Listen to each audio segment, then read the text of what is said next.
Doğu Türkistan'daki en büyük Uygur şirketleri arasında yer alan, Uygur sinemasına ve Uygur kültür endüstrisine bir takım katkılar sağlayan Dolan Kültür Endüstrisi şirketin yöneticisi ve yasal temsilcisi Abdülhelil Ubulkasım'ın tutuklandığı bildirildi.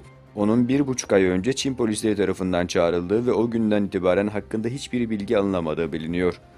Çin işgal güçleri son dönemlerde Uygur kültür ve sanat çevrelerinde hedef alıyor.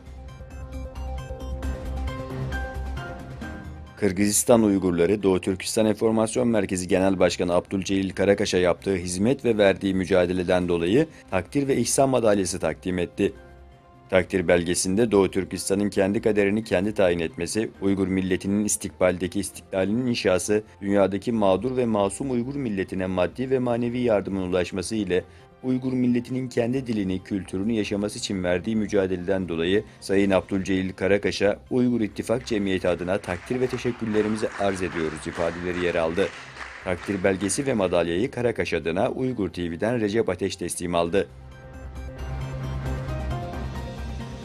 Çin'in U20 milli takımı ile Almanya 4. Lig takımı TSV Schotmans'ın maçı Alman taraftarların Tibet bayrağı açması nedeniyle 25 dakika geç başladı.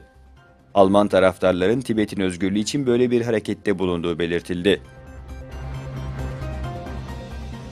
Kazakistan insani yardım kapsamında Tacikistan'a 3,8 milyon dolarlık yardım aktaracağını duyurdu.